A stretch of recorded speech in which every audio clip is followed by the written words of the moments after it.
So now we'll be moving to the course of the revolt. Course of the revolt को हम 4 parts में study करेंगे. सबसे पहले हम स्टडी करेंगे the starting of the revolt, किन इवेंट से रिवोल्ट की हम बिगिनिंग को ट्रेस करते हैं. Then different centres of the revolt, कौन कौन से डिफरेंट सेंटर्स थे, कानपुर, आरा, अवध, लखनऊ, झांसी, वो सारे सेंटर्स हम देखेंगे. देन ब्रिटिश ने किस तरह से रिवोल्ट को सप्रेस किया, इन डिफरेंट सेंटर्स में अपना कंट्रोल किस तरह से री इस्टेब्लिश किया. लास्टली हम देखेंगे reasons for the failure of the revolt, क्यों इतनी इजीली रिवोल्ट सप्रेस कर दी गई by the British. Start of the revolt. अब स्टार्टिंग वाला इंसिडेंट थोड़ा सा मैंने आपको पहले ही बताया है, बैरकपुर जो वेस्ट बंगाल में इंसिडेंट हुआ. Number of incidents ever since the introduction of the Enfield rifle, जब से ये राइफल इंट्रोड्यूस हुई थी आइसोलेटेड इंसिडेंट्स यहाँ वहाँ हो रहे थे. उड़ीसा में कुछ इंसिडेंट्स हुए, जो मोस्ट फेमस इंसिडेंट है वही मंगल पांडे वाला है बैरकपुर में.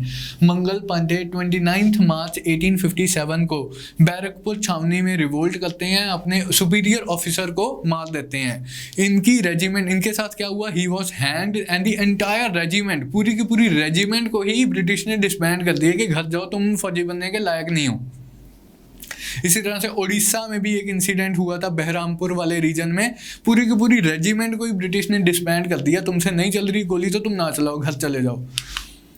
But the real beginning of the revolt, हम जो एकेडमिकली अगर आपको एग्जाम में पूछा जाए कि रिवोल्ट कहाँ से स्टार्ट हुई, तो आप बोलोगे मेरठ से स्टार्ट हुई है. The real beginning of the revolt हम ट्रेस करते हैं मेरठ वाले इंसिडेंट पे. यहाँ भी कुछ ऑफिसर्स ने रिफ्यूज़ किया होता है कि यार हम नहीं गोली चलाएंगे, एनफील्ड राइफल्स को हम यूज़ नहीं करेंगे, तो उन्हें भी मारना होता है, एंड द रेजिमेंट को डिसबैंड करना होता है. लेकिन इससे पहले कि ये हो पाता कि ब्रिटिश पूरी रेजिमेंट को डिसबैंड कर पाते, अभी उन लोगों को अभी उन्होंने अरेस्ट करके रखा हुआ था. तो बाकी के जो इंडियन स्पॉयर्स हैं वो अब इस बात से ऑफेंड हो जाते हैं कि ब्रिटिश ने बहुत बड़ा कदम उठा लिया है, हमें ब्रिटिश के अगेंस्ट अब कुछ ना कुछ तो करना होगा. तो वो जो बाकी के सोल्जर्स हैं वो रिवोल्ट कर देते हैं अपने सुपीरियर ऑफिसर्स के अगेंस्ट, सारे के सारे ऑफिसर्स को मार देते हैं, एंड वो जिनको अरेस्ट करके रखा होता है उन्हें रिलीज करते हैं. आपस में मीटिंग करते हैं कि अब क्या किया जाए, हमने इतना बड़ा कदम तो ले लिया है, अब ब्रिटिश सरकार हमें छोड़ेगी नहीं. अब वो डिसाइड करते हैं कि अब हम छुपने की बजाय ओपनली ही रिवोल्ट कर देते हैं अगेंस्ट द ब्रिटिश. बाकी छावनियों से कंटेक्ट करते हैं, बाकी कैंटोनमेंट से कंटेक्ट करते हैं, अगर वो भी हमारे सेंटीमेंट शेयर करते हैं तो उनको भी हम इनकरेज करते हैं कि झंडा लहराएं रिवोल्ट का. The mutineers from Delhi from Meerut reach Delhi, तो वो डिसाइड करते हैं मेरठ एंड बरेली वाले रीजन में पूरे जो म्यूटिनियर्स होते हैं वो कहते हैं कि दिल्ली चलते हैं, वहाँ जाके डिसाइड करेंगे क्या करना है. वहाँ मुगल एम्परर, जो बूढ़े मुगल एम्परर है बहादुर शाह जफर, उनको बोलेंगे कि हमारी रिवोल्ट की लीडरशिप आप अज्यूम करो. They proclaim Mughal emperor Bahadur Shah Zafar as their leader and Shahenshah Hindustan. अब ये अपने आप में बहुत इंपॉर्टेंट डेवलपमेंट है. It change the character of the revolt from military to political. क्या मतलब है, इस चीज़ को हम समझते हैं, थोड़ा से 2-3 मिनट लगाते हैं. एक होती है मिलिट्री म्यूटिनी ऑफ 1857, आपके सिलेबस में टॉपिक भी यही दिया हुआ है कि स्पॉयर्स अपने सुपीरियर का ऑर्डर्स डिसओबे करते हैं, अपनी पावर एक्सरसाइज करने की कोशिश करते हैं. यहाँ पे ये चीज़ तो हुई है, लेकिन ये चीज़ मेरठ में करने के बाद स्पॉयर्स अपने आप को डिस्पर्स नहीं करते हैं, वो एक पॉलिटिकल मीनिंग देना चाहते हैं अपने मिलिट्री एक्शन को कि हमने अपने सुपीरियर्स को मार तो दिया, लेकिन हमने ये कोई आइसोलेटेड इंसिडेंट नहीं किया, हमने ये कोई ऐसे रैंडम आर्बिट्रेरी जोश में आके कदम नहीं उठाया. हम इस अपने कदम को, मिलिट्री स्टेप को एक पॉलिटिकल मीनिंग देना चाहते हैं. उसके लिए हम क्या करेंगे, दिल्ली चलो. दिल्ली चलते हैं. जो मुगल एम्परर है, जो कि ब्रिटिश द्वारा कंट्रोल किया जाता है, ब्रिटिश द्वारा जिसे पेंशन मिल रही है, ब्रिटिश द्वारा जिसे मिलिट्री सपोर्ट मिल रही है, उस मुगल एम्परर को जाके रिक्वेस्ट करते हैं कि तू भी ब्रिटिश का पल्ला छोड़ दे एंड हमारी रिवोल्ट की लीडरशिप संभाल. अब बहादुर शाह जफर की पोजीशन देखो, बेचारा एक तो 70-80 साल का पहले था, ब्रिटिश के रहमो करम पे जिंदा था, उसे बोल दिया कि तू रिवोल्ट की लीडरशिप संभाल. पहले तो एक घबरा जाता है, ये रिवोल्ट की लीडरशिप अज्यूम भी नहीं करना चाहता होता, काफ़ी प्रोक्रेस्टिनेट करता है ये. लेकिन जब स्पॉयर्स नहीं माने कि नहीं जी तुझे तो हमारा लीडर बनना ही पड़ेगा, तो फिर ये भाई क्या करे, अब मजबूरी का नाम डैश डैश डैश।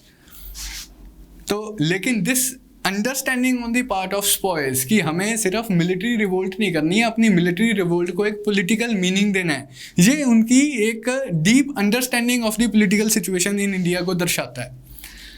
तो that is very important. Now developments at Delhi. Delhi में फिर क्या होता है, once Bahadur Shah Zafar is proclaimed as Shahenshah Hindustan, emperor of the entire India, what next.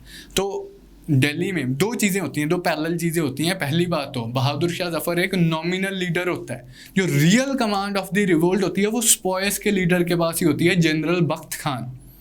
ये एक काउंसिल ऑफ एडमिनिस्ट्रेटर्स क्रिएट करते हैं, एक कोर्ट ऑफ एडमिनिस्ट्रेटर्स क्रिएट करते हैं, जिसमें कुछ स्पॉयल्स होते हैं, कुछ नवाब के बंदे, कुछ मुगल एम्परर के बंदे होते हैं।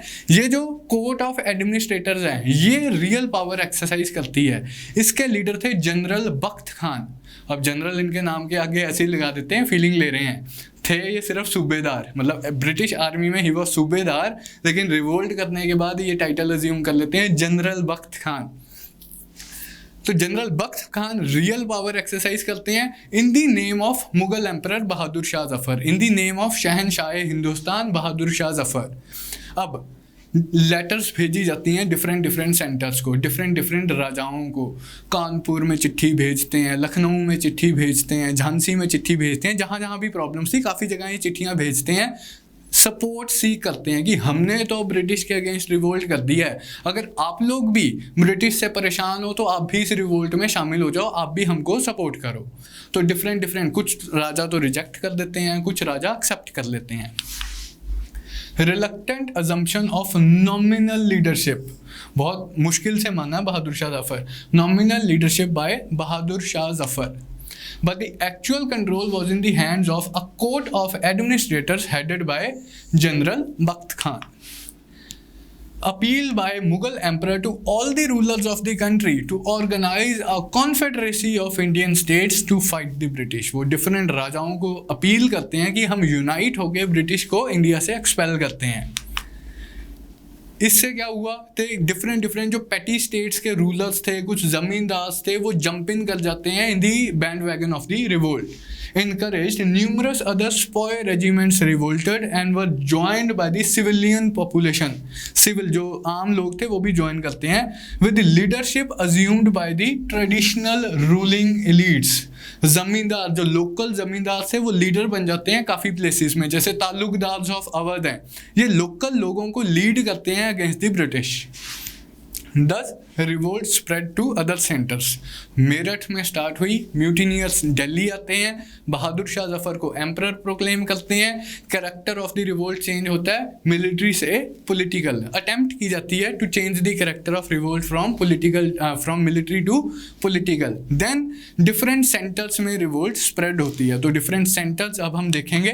Before like looking at the centres, just have a look at this area जो पिंक में पोर्शन शेड किया गया है। This entire region was affected by the revolt of 1857।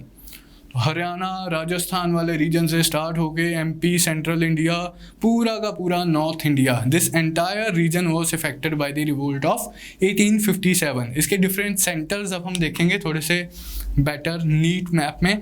Revolt start होती है यहाँ पर यूपी, नॉर्थ यूपी वाले रीजन में, मेरठ से म्यूटिनियर्स आते हैं दिल्ली। दिल्ली में बहादुर शाह जफर को ये एम्परर प्रोक्लेम करते हैं। मेरठ के स्पॉयस का लीडर कौन था?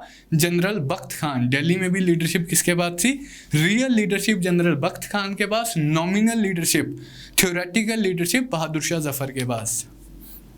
कानपुर के ही अवध की कैपिटल थी लखनऊ। अवध के दो इंपॉर्टेंट शहर आप याद रखेंगे, एक लखनऊ, एक फैज़ाबाद। लखनऊ, फैज़ाबाद, बरेली, झांसी, बिहार में Arrah, these were the different centres of the revolt. इनके साथ एक और सेंटर भी है एमपी में, मांडला, वो भी हम देखेंगे। इन्हीं सेंटर्स में who were the leaders of the revolt, जैसे मेरठ एंड दिल्ली वाले रीजन में तो हम देख ही चुके हैं, जनरल बख्त खान एंड बहादुर शाह जफर। कानपुर में revolt was led by Nana Saheb. Nana Saheb कौन थे? वही पेशवा बाजीराव टू के अडॉप्टेड सन। आपके दिमाग में एक सवाल आ रहा होगा कि ये पेशवा बाजीराव टू कानपुर उसका बेटा कहाँ, मतलब क्या लिंक क्या इनका आपस में।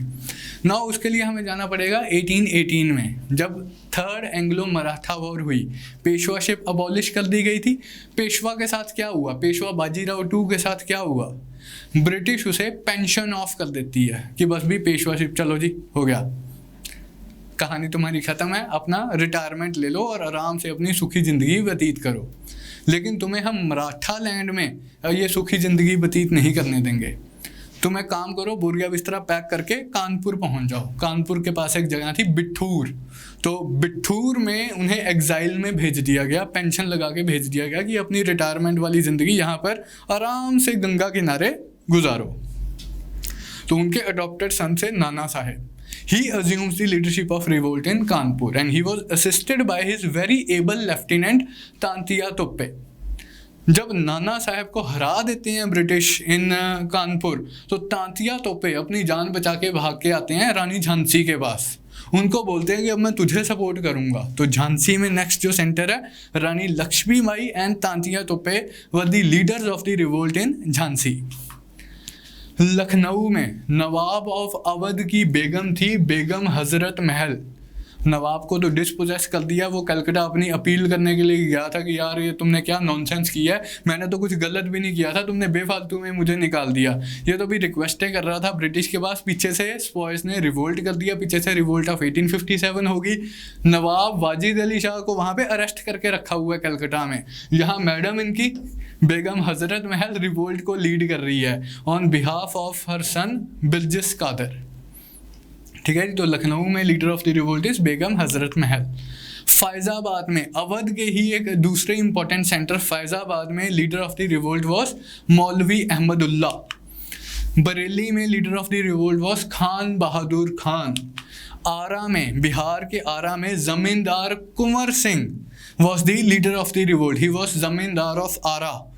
एक और जो मैंने आपको बोला था नाम आप याद रखेंगे, मंडला इन एमपी। क्यों इंपॉर्टेंट है, एनसीईआरटी में ये दिया हुआ है। यहाँ भी रानी लक्ष्मीबाई की तरह Rani Avantibai Lodhi of Ramgarh was the leader of the revolt. तो बस ये नाम आपने याद रखना है, अलग सा यूजुअली हम बुक्स में पढ़ते नहीं है।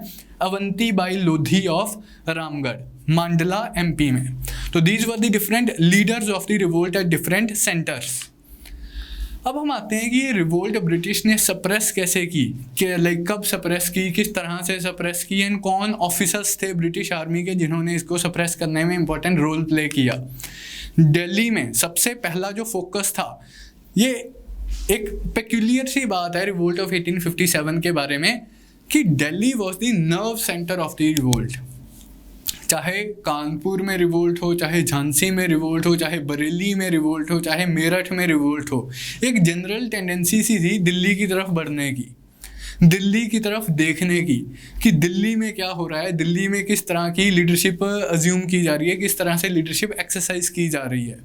तो ये बात ब्रिटिश को भी पता थी, तो उन्होंने भी अपना जो फोकस एनर्जी थी दिल्ली के ऊपर कंसंट्रेट करके रखा कि पहले, सबसे पहले हमने दिल्ली ऑक्यूपाई करना है, because Delhi was the visible symbol of the rebellion. कि जब तक लाल किले में रिबेलियन का बैनर लहरा रहा है, आज़ादी का बैनर लहरा रहा है, तब तक British rule like emotionally, psychologically secure नहीं है इंडिया में। तो ब्रिटिश ने भी अपनी अटेंशन फोकस की दिल्ली को रीऑक्यूपाई करने में, and it was occupied by Nicholson and Hodson. दो ऑफिसर्स के हम नाम याद रखेंगे, Nicholson and Hodson. Captain Hodson ने बहादुर शाह जफर को अरेस्ट किया था, एंड अल्टीमेटली बहादुर शाह जफर के साथ क्या होता है आपको पता ही है, रंगून भेज देते हैं एग्जाइल में कि चलो जी बहुत हो गया, आज से मुगल डायनेस्टी बंद होती है, आप रंगून अपनी एग्जाइल वाली ज़िंदगी काटो। एंड वहीं पे बहादुर शाह जफर की डेथ हो जाती है। 2 गज ज़मीन नहीं मिली जफर, ऐसा कुछ है ना। आरा में the revolt was suppressed by William Taylor. So Arrah में जो लीडर थे from the British, William Taylor. Jhansi में sir Hugh Rose. Sir Hugh Rose जब झांसी में रानी झांसी को हराते हैं, she dies on the battlefield protecting her honour and protecting her dominions. तो सर ह्यूग रोज उनकी रिस्पेक्ट में, उनके ऑनर में कहते हैं, she was the only man among the rebels Rani Jhansi के ऑनर में ये बोलते हैं कि here was a woman who was the only man among the rebels. तो sir Hugh Rose was the leader of the British who suppress the revolt, who was the member of the British military who suppress the revolt in Jhansi. Kanpur and ये लखनऊ की कहानी काफ़ी complicated सी है एक दूसरे के साथ, जो सप्रेशन की कहानी है काफ़ी कॉम्प्लिकेटेड है। कानपुर में British officer sir Hugh wheeler आते हैं, लेकिन सर ह्यूग व्हीलर की हो जाती है डेथ। इन काफ़ी ट्रेजिक इंसिडेंट होता है यहाँ पे actually. स्पॉयस led by Nana Saheb, ये कानपुर में जो ब्रिटिश कैंटोनमेंट होती है, ब्रिटिश एरिया होता है, उसे सीज कर लेते हैं। जब इनके पास सप्लाईज नहीं बचते, खाना नहीं बचता, सिक्योरिटी नहीं होती, तो ये रिक्वेस्ट करते हैं कि हमें कानपुर से सेफ पैसेज दे दो, हमारे साथ बच्चे हैं, हमारे पास लेडीज़ हैं, हमें सेफ एक्सेस दे दो। अब हिस्ट्री हैज़ इट दैट कि नाना साहेब प्रॉमिस कर देते हैं इन्हें सेफ एग्जिट, लेकिन अल्टीमेटली वो जब एग्जिट करने के लिए निकलते हैं तो सबको मार दिया जाता है। नाउ इससे ब्रिटिश सेंटीमेंट हर्ट हो गए कि बहुत गलत किया इंडियंस ने यहाँ पे, बात भी चलो ठीक है। अब नाउ ब्रिटिश आर डिटरमाइंड कि किसी भी कॉस्ट पे हमने कानपुर को ऑक्यूपाई करना है, तो ब्रिटिश ऑफिसर हैवलॉक आते हैं कानपुर को रिलीव करने के लिए, यानी इतनी फोर्स के साथ आते हैं कि कानपुर को रिलीव कर लेते हैं।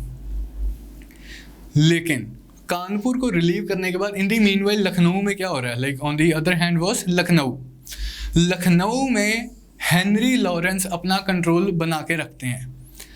लखनऊ में भी सिमिलर सिचुएशन थी कि लखनऊ की जो रेजिडेंसी थी उसे सराउंड कर लिया गया। इंडियन ट्रूप्स लेड बाय बेगम हजरत महल वो सराउंड कर लेते हैं ब्रिटिश रेजिडेंसी को। अंदर होते हैं हेनरी लॉरेंस। इनकी भी इनिशियल जो इंक्लिनेशन होती है यही होती है कि सरेंडर कर देते हैं एंड सेफ पैसेज मांग लेते हैं, लेकिन वंस कानपुर वाला इंसिडेंट हैपेंड, हेनरी लॉरेंस को पता चल गया कि यहाँ सरेंडर करने का कोई मतलब नहीं है, कि इंडियंस ने तो हमें मार देना है। तो अल्टीमेटली क्या है, हेनरी लॉरेंस की डेथ हो जाती है इन दी फाइटिंग। अब जब कानपुर में हैवलॉक आते हैं एंड कानपुर को रिलीव करते हैं, अपनी रिलीविंग फोर्स के साथ ये जाते हैं लखनऊ के, मैं लखनऊ को भी आज़ाद करवा के आऊँगा, लेकिन यहाँ पर ये अनसक्सेसफुल होते हैं, तो हैवलॉक भी मारे जाते हैं इन दी प्रोसेस। तो लखनऊ भी ब्रिटिश कंट्रोल में अब तक नहीं है एंड कानपुर भी ब्रिटिश कंट्रोल से निकल जाता है। अब लास्ट में आते हैं नए commander in chief of the British army in India, Colin Campbell. ये खुद पूरी कमांड संभालते हैं in suppression of the revolt of 1857 की। ये कहते हैं कि अब जो छोटे ऑफिसर्स हैं वो जाओ, मैं खुद देखूंगा। तो कॉलिन कैम्पबेल कानपुर में, लखनऊ में, बरेली में, फैज़ाबाद में, पूरे रीजन में ये रिवोल्ट को सप्रेस कर देते हैं। तो this was how the revolt of 1857 was suppressed by the British in different parts of India. Reasons for the failure of the revolt. सबसे पहला तो जो टेरिटोरियल रीजन है, सबसे पहला जो रीजन है वो टेरिटोरियल रीजन है कि लिमिटेड टेरिटोरियल स्प्रेड। हमने वो मैप में देखा ही था, अरे बहुत टाइम लग जाएगा ऐसे तो, कि काफ़ी सारा एरिया रिवोल्ट ऑफ 1857 में पार्टिसिपेट करता है, लेकिन ये तो सिर्फ north India, north central India and central India वाला पोर्शन है। What about Jammu and Kashmir, what about Punjab, what about Gujarat, what about Bombay, what about Madras. ये सारा रीजन तो रिवोल्ट में पार्टिसिपेट ही नहीं करता। अगर यहाँ के रूलर्स भी पार्टिसिपेट करते तो हो सकता है कहानी डिफरेंट होती। सेकेंड है, not all classes participated in the revolt. जैसे पर्टिकुलरली जो अर्बन बेस्ड एजुकेटेड क्लास थी, उस क्लास ने रिवोल्ट ऑफ 1857 में पार्टिसिपेट नहीं किया। जब हम कॉजेज भी कर रहे थे, मैं ओवर एंड ओवर अगेन इस चीज़ को एम्फेसाइज कर रहा था कि conservative sections of Indian society offend हो रहे हैं। Conservative sections of Indian society को लगता है कि आप इस तरह के स्टेप्स क्यों उठा रहे हो, हमारी सोसाइटी में क्यों इंटरवीन कर रहे हो, हमारे रिलीजन को क्यों क्रिटिसाइज कर रहे हो। जो एजुकेटेड क्लासेस थी उनके हिसाब से तो ठीक है भाई, रेलवेज आ रही हैं, डेवलपमेंट हो रही है इंडिया में, पोस्ट एंड टेलीग्राफ आ गए, इतनी सड़कें बन गई हैं, और क्या चाहते हो तुम।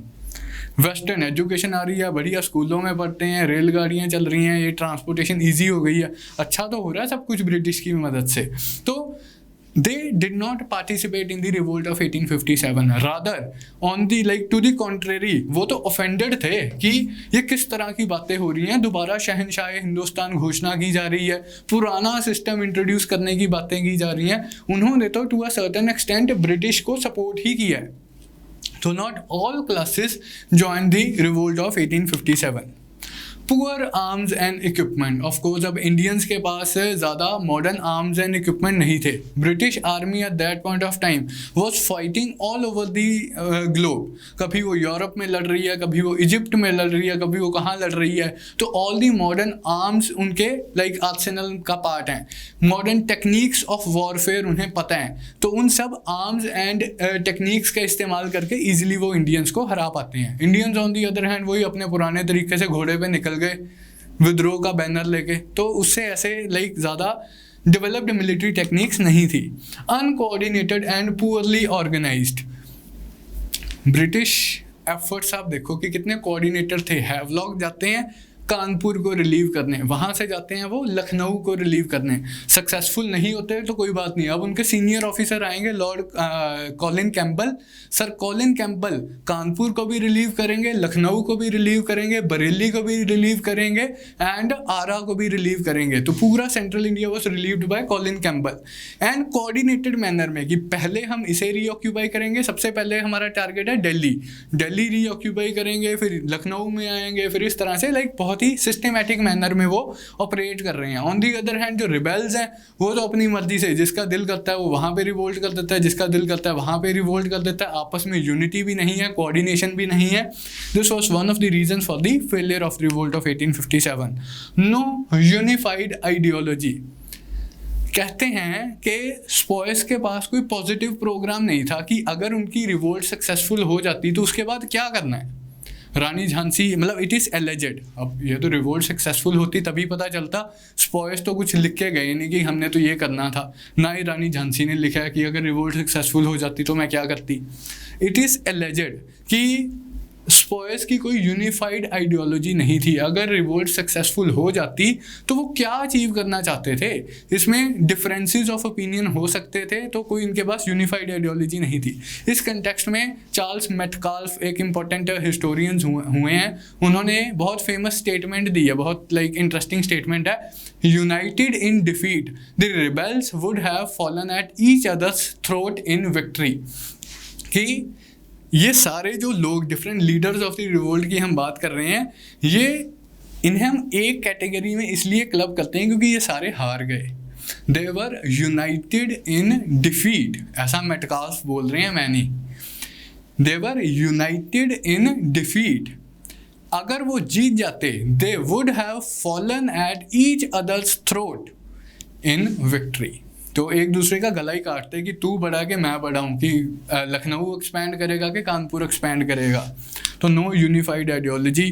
ब्रिटिश रिसोर्सेज आपको मैंने बताई है कि लार्जेस्ट एम्पायर था उस पॉइंट ऑफ टाइम पे भी दुनिया में, मैन एंड मटेरियल की कोई कमी नहीं थी, अनलिमिटेड रिसोर्सेज हैं, फाइनेंशियल रिसोर्सेज भी हैं एंड ह्यूमन रिसोर्सेज भी हैं, टेक्नोलॉजी भी इनके पास मॉडर्न अवेलेबल है, transport and communication. Lord Dalhousie ने रेलवेज ऐसे तो नहीं डेवलप की, लॉर्ड डलहौजी को पहले ही पता था कि अगर कोई प्रॉब्लम आ गई तो फिर रेलवेज की मदद से ट्रूप्स को ट्रांसपोर्ट किया जा सकता है।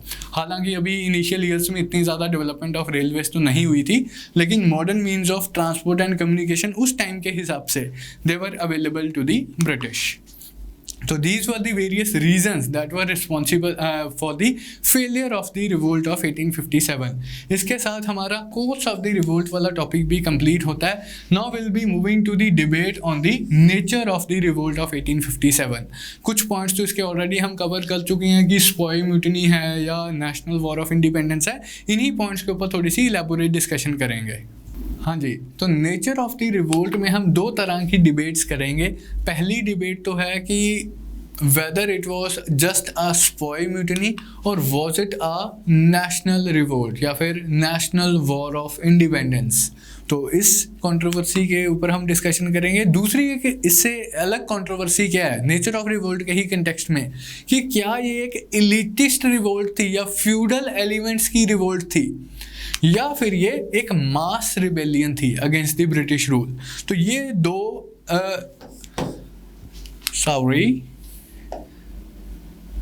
ये दो डायरेक्शंस हैं जिनमें हम डिबेट करेंगे, जो कि नेचर ऑफ द रिवोल्ट के साथ एसोसिएटेड है। तो वन बाय वन दोनों को हैंडल करते हैं।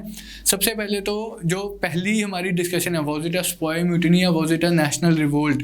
इस कंटेक्स्ट में दो स्कूल्स ऑफ थॉट एग्जिस्ट करते हैं। एक तो ऑफिशियल इंटरप्रिटेशन है, जिसे ब्रिटिश स्कूल ऑफ थॉट भी बोलते हैं, या apologist of the company school of thought भी बोलते हैं। ब्रिटिश पॉइंट ऑफ व्यू से क्या पोजीशन थी। अब ब्रिटिश ऑथर्स तो ये बोलते हैं, ऑफिशियल जो पार्लियामेंट में, ब्रिटिश पार्लियामेंट में एक्सप्लेनेशन दी जाती है उसके हिसाब से तो it was simply a sepoy mutiny. कुछ नहीं जी, बंगाल आर्मी में काफ़ी हमने इंडियंस को रिक्रूट कर लिया था, वो इंडियंस हमारे से खुश नहीं थे, हमारी पॉलिसी से उन्हें प्रॉब्लम थी, तो उन्होंने रिवोल्ट कर दिया हमारे अगेंस्ट। ऐसे जो दो चार फालतू के लोग थे, जिन्हें हमारे सिविलियन लोग थे, जिन्हें हमारे रूल से प्रॉब्लम थी, उन्होंने भी ज्वाइन कर लिया। ऐसे कुछ सीरियस बात नहीं थी, it was simply a sepoy mutiny. Civil participation was an insignificant secondary phenomenon. कि अगर स्पॉयर्स ने रिवोल्ट ना की होती तो ये लोग तो कभी रिवोल्ट करते ही ना।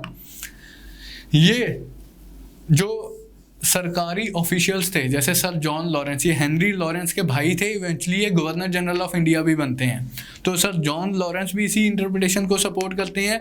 ब्रिटिश हिस्टोरियंस लाइक जॉन सिले ये भी इसी इंटरप्रिटेशन को सपोर्ट कर रहे हैं। And Indian historians like R C. Majumdar, जो कि लाइक ब्रिटिश स्कूल से ही पढ़े हुए थे, तो वो लोग भी इसी इंटरप्रिटेशन को सपोर्ट करते हैं that revolt was simply a sepoy mutiny. ये तो बस आर्मी के लोगों ने रिवोल्ट किया, सिविल पार्टिसिपेशन तो इसमें इनसिग्निफिकेंट पार्ट है।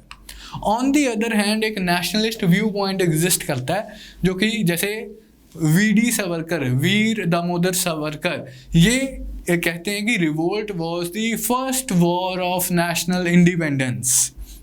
अपनी बुक लिखते हैं ये, उस बुक में कहते हैं revolt was the first war of Indian independence that was fought for स्वाधीनता एंड स्वधर्म, for the protection of their स्वाधीनता एंड स्वधर्म। नेशनल रिवोल्ट और war of national independence, VD. Savarkar, first war of national independence बोलते हैं ये। Now आप बताओ भाई, आपको क्या लगता है कि क्या ये स्पॉय रिवोल्ट थी, स्पॉय म्यूटिनी थी, या ये नेशनल रिवोल्ट थी? मुझे लगता है कि दोनों ही व्यू पॉइंट्स थोड़े से एक्सट्रीम व्यू पॉइंट्स हैं। अब स्पॉयर्स ने रिवोल्ट किया है, मैक्सिमम पार्टिसिपेशन भी शायद स्पॉयर्स से ही आई है, लेकिन आप सिविल पार्टिसिपेशन को अंडर प्ले नहीं कर सकते, डाउन प्ले नहीं कर सकते। काफ़ी सेक्शंस ऑफ सिविलियन पॉपुलेशन भी तो पार्टिसिपेट करते हैं। तो दोनों ही जो व्यू पॉइंट्स हैं थोड़े से एक्सट्रीम व्यू पॉइंट्स हैं, हमें एक बुधास मिडल पाथ निकालना पड़ेगा। Not just a spy mutiny, large sections of Indians belonging to different classes, different regions rose up against the foreign rule. Therefore, civil participation cannot be underplayed.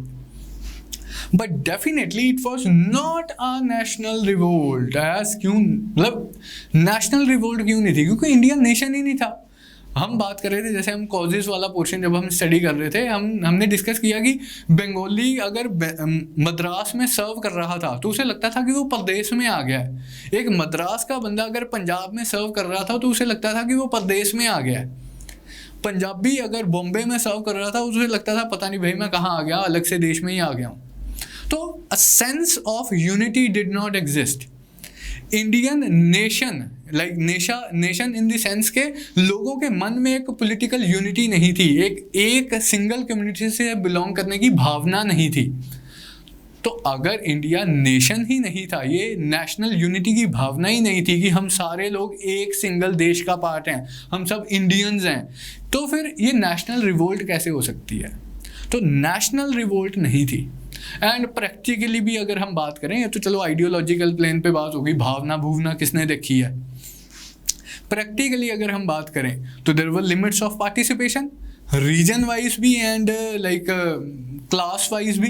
Urban based educated classes ने participate नहीं किया, regions की अगर बात करें तो मैंने आपको बताया कि मद्रास, बॉम्बे, पंजाब, काफ़ी सारा एरिया ऐसा था जिन्होंने पार्टिसिपेट नहीं किया ना। पंजाब के अपने रीजंस है, पंजाब ने पार्टिसिपेट क्यों नहीं किया। एक तो वही है कि लाइक अपने आप को सिंगल नेशन का पार्ट ही नहीं समझते। आज हम कहते हैं कि पूरा इंडिया एक सिंगल देश है एंड हम सब इंडियंस हैं। उस ज़माने में लोगों के लिए बहुत मुश्किल था इस चीज़ को कॉम्प्रीहेंड करना कि हम सारे एक ही देश का पार्ट हैं। तो दूसरा पंजाब के केस में स्पेसिफिक रीज़न ये भी था कि अभी रिसेंटली ही 1848-49 में तो सेकेंड एंग्लो सिख वॉर होके हटी है। एंड इस वॉर में ब्रिटिश की साइड से कौन लड़ा? जब ब्रिटिश आर्मी आती थी तो ब्रिटिश आर्मी में मैंने आपको बताया ही है, एक अगर गोरा होता था तो 10 इंडियंस होते थे। तो पंजाब के लोग देख रहे हैं कि ये इंडियंस की ही आर्मी आ रही है जो ब्रिटिश के लिए फाइट कर रही है, ब्रिटिश के बिहाफ पे फाइट कर रही है। इन इंडियंस ने हमें आके हरा दिया है under the leadership of the British. तो जब अब ये इंडियंस अपने मास्टर्स के अगेंस्ट रिवोल्ट करते हैं तो अब जो पंजाब वाला सेक्शन होता है वो इतना एंथुजियास्टिक नहीं होता in participating in the revolt. Rather Patiala जैसी स्टेट्स तो हेल्प करती हैं ब्रिटिश की इन सप्रेसिंग द रिवोल्ट। कुछ एरियाज होते हैं जो पंजाब के भी पार्टिसिपेट करते हैं, लेकिन पंजाब में पार्टिसिपेशन वाज क्वाइट लिमिटेड। तो हम पढ़ रहे हैं कि why it was not a national revolt. तो there were limits of participation. कुछ सेक्शंस ऑफ इंडियन सोसाइटी नहीं पार्टिसिपेट कर रहे, कुछ एरियाज इंडिया के नहीं पार्टिसिपेट कर रहे हैं। डिफरेंसेस ऑफ मोटिव जो हमने मेटकाल्फ की स्टेटमेंट पढ़ी है, united in defeat they would have fallen at each others throat in victory. Limited positive political programme कि अल्टीमेटली अगर रिवोल्ट सक्सेसफुल हो जाती तो हमने ऑल्टरनेटिवली क्या नया सिस्टम इंट्रोड्यूस करते। उसमें कुछ ऐसा पॉजिटिव प्रोग्राम नहीं था, हम पुराने वाला सिस्टम रिस्टोर करना चाहते थे। तो इसे नेशनल रिवोल्ट कहना भी थोड़ा सा गलत ही होगा। हम दूसरे अब उस पे आते हैं, जो दूसरी डिबेट है, whether it was an elitist revolt और it was a popular revolt, was it popular in character. अब इस केस में आर्ग्यूमेंट्स एंड काउंटर आर्ग्यूमेंट्स क्या हैं। कहते हैं कि तुम्हारे लीडर्स कौन है रिवोल्ट के? रानी झांसी और बहादुर शाह जफर और नाना साहेब और बेगम हजरत महल, या फिर ये जो जमींदार ऑफ आरा था कुंवर सिंह, या फिर मतलब इस तरह के लोग, ताल्लुकदार ऑफ अवध। अब ये सब लोग कौन हैं? ये traditional elites of Indian society हैं। ये पुराने टाइम के वो लोग हैं जिनके पास किसी ज़माने में पावर हुआ करती थी। उन लोगों ने इस रिवोल्ट की लीडरशिप संभाली है। तो इसलिए ये रिवोल्ट एलिटिस्ट इन कैरेक्टर है। ऑन दी अदर हैंड जो दूसरे स्कूल ऑफ थॉट वाले हैं वो क्या कहते हैं? नहीं जी, लीडरशिप इन्होंने ज़रूर संभाली है, लेकिन ये तो खुद अपनी मजबूरियों के शिकार थे। अब बहादुर शाह जफर नाच थोड़ी पड़ा था जब वो रिबेल्स आए थे कि चलो जी आज तो आज़ादी का दिन आ गया, मैं भी रिवोल्ट का झंडा लहराऊंगा। बहादुर शाह जफर ने तो बहुत मिन्नतें की, भाई मेरे को नहीं लीडर बनना, तुम क्या मेरे को फंसा रहे हो पचड़े से में। उसने तो ब्रिटिश रेजिडेंट को सीक्रेट खबर भी पहुंचाने की कोशिश की है कि देख लो भी ऐसा कुछ कांड हो रहा है, अगर तुम इससे बचा जाता है तो बच लो। वो तो ये जो जनरल बख्त खान थे उन्होंने तलवार रख के बोला कि तू हाँ करता कि दूसरे तरीके से हाँ करवाएं, तो ज़बरदस्ती उसे हाँ करनी पड़ी है बहादुर शाह जफर को। रानी लक्ष्मीबाई का हमने केस किया, उनको डॉक्ट्रिन ऑफ लैप्स से पर्सनल नुकसान हो रहा था, उनके बेटे को रिकॉग्नाइज, अडॉप्टेड सन को रिकॉग्नाइज नहीं किया जा रहा था as the successor to the throne of Jhansi. तो उनका एक आप हम कह सकते हैं काइंड ऑफ पर्सनल ग्रज था। नाना साहब के केस में भी हमने स्टडी किया, उनकी पेंशन कैंसिल कर दी है। नवाब ऑफ अवध के साथ भी हम देख रहे हैं कि जो धक्का हो गया, एंड बेगम हजरत महल उनके बिहाफ पे लड़ रही है। तो ये जो लीडर्स हैं तो कहते हैं कि ये तो जी मजबूरियों के मारे हुए लीडर्स थे। एक्चुअल पार्टिसिपेशन कहाँ से आई है? रियल पार्टिसिपेशन कहाँ से आई है? वो लोगों से आई है, लोकल पेजेंट से आई है, लोकल आर्टिसन से आई है, लोकल सिपाहियों से आई है। वो स्पॉयर्स जिन्होंने रिवोल्ट किया है अपनी नौकरी को खतरे में डाल के, उनकी पार्टिसिपेशन को क्या हम ऐसे ही इग्नोर कर देंगे? वो भी तो real participants of the revolt थे। तो लीडरशिप ज़रूर एलीट्स के पास थी, लेकिन popular participation was also a important element of revolt of 1857. Leadership came from the traditional ruling elites, but autonomous mobilisation of the oppressed peasantry, peasants ने participate किया है। Initiatives taken by peasant in uniform, that is sepoys की participation. Initial reluctance of elites to assume leadership, जैसे बहादुर शाह जफर की मैंने example ली। Continuation of the dispersed resistance even after elite surrender. यहाँ पे तालुकदास वाला केस इंपॉर्टेंट है कि हम कहते हैं कि चलो एलिट्स ने लीडरशिप अज्यूम की। अवध वाले रीजन में हम कहते हैं कि जो लोकल लेवल पे लीडरशिप है it was provided by taluqdars. British को भी ये बात समझ आ गई कि तालुकदास लीड कर रहे हैं अवध में रिवोल्ट को, तो हम तालुकदास को कोऑप्ट कर लेते हैं, उनको बोल देते हैं कि तुम्हारी जमींदारियां भाई तुम्हें वापस कर देंगे, टेंशन ना लो। अब इंडियंस के लोग इंडियंस मतलब इन्हें कुछ बेनिफिट ऑफर कर दो, ये तो बिकने के लिए तैयार बैठे हुए हैं। तो तालुकदास कहते हैं कि ठीक है, अगर आप हमारी ज़मींदारियां वापस कर दोगे तो हम रिवोल्ट बंद कर देंगे। तो तालुकदास ने कर दी अपनी रिवोल्ट बंद, लेकिन वो लोग, वो जो पेजेंट्स, वो जो स्पॉयज, वो जो आर्टिसंस लड़ रहे थे, उन्होंने अपनी रिवोल्ट बंद नहीं की। तालुकदास ने चाहे लीडरशिप देनी बंद कर दी, वो अपनी रिवोल्ट कंटिन्यू करते हैं, फिर वो ब्रिटिश आर्मी की मदद से ही उस रिवोल्ट को सप्रेस कर पाते हैं। तो autonomous mobilisation of people, it cannot be underplayed. तो yes, leadership was assumed by the elites but the maximum participation was given by the masses of the Indian people। तो इसके साथ हमारा नेचर ऑफ द रिवोल्ट वाला topic भी complete होता है। Last हम मूव करेंगे consequences of the revolt of 1857 पे। ये टॉपिक भी बड़े ध्यान से समझना है, इसके हर एस्पेक्ट को समझना है हमने, एंड ये चीज़ हम हमेशा से देखेंगे कि आगे वाली पॉलिटिक्स को किस तरह से इसने इन्फ्लुएंस किया है। Larger consequences of the long term consequences of the revolt of 1857, तो that will be our next topic.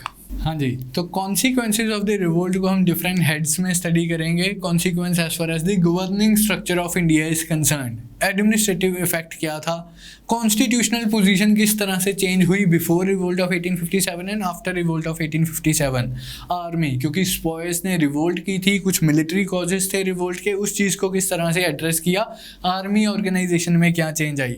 Then the change social policy, social reasons थे रिवोल्ट के, सोशल इंटरफियरेंस हो रही थी ब्रिटिश द्वारा, उस चीज़ को किस तरह से एड्रेस करते हैं, किस तरह से ब्रिटिश सोशल पॉलिसी चेंज होती है after the revolt of 1857 and what is the larger long term significance of the revolt. इनमें से जो ये फर्स्ट 3 टॉपिक्स हैं, governing structure of India, administrative effect and the constitutional position, इनको समझने के लिए हमें एग्जिस्टिंग गवर्निंग स्ट्रक्चर पता होना चाहिए कि इंडिया किस तरह से गवर्न किया जा रहा था अंडर द ब्रिटिश रूल। तो थोड़ा सा हम 5 मिनट लगाएंगे गवर्निंग स्ट्रक्चर ऑफ इंडिया को समझने के लिए before revolt of 1857 and then हम डिस्कशन करेंगे कि आफ्टर रिवोल्ट ऑफ 1857 इसमें क्या चेंजेस आए।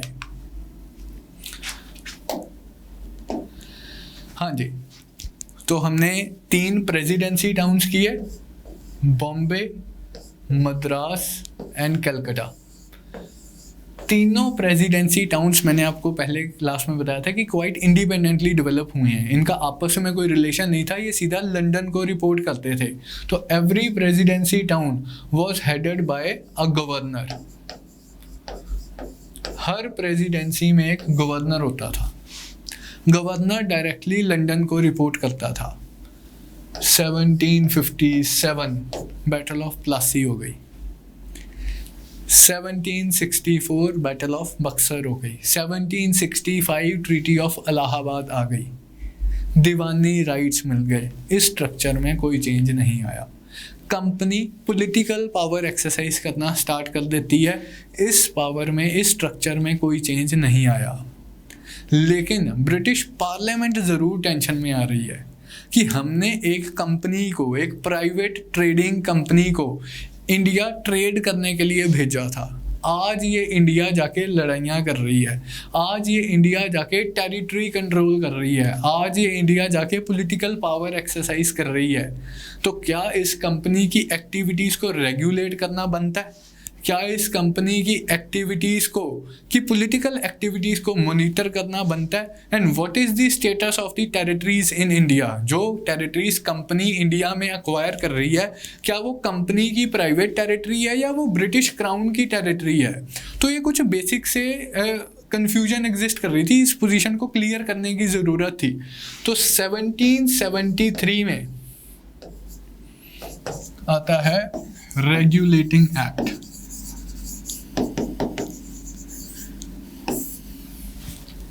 1773 में आता है रेगुलेटिंग एक्ट। ये एक्ट क्या कहता है? ये यही दो पोजीशंस को पहले तो क्लियर करता है। सबसे पहला ये मुद्दा सॉल्व करता है सॉवरेनिटी का।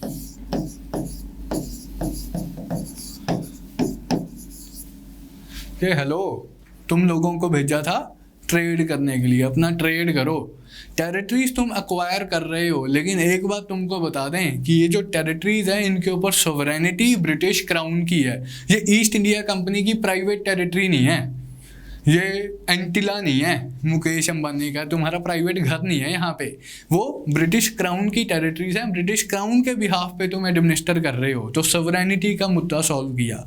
दूसरा, जो ये डिसेंट्रलाइज सा सिस्टम चल रहा था, यहाँ थोड़ा सा एलिमेंट ऑफ सेंट्रलाइजेशन इंट्रोड्यूस किया गया।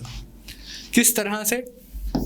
इन्होंने बंगाल को सुपीरियर बना दिया as compare to Madras and Bombay, and Bengal के गवर्नर को अब नया टाइटल दे दिया governor general.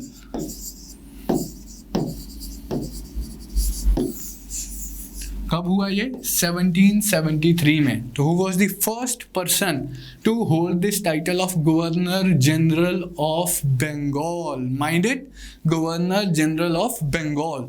Warren Hastings was the first person.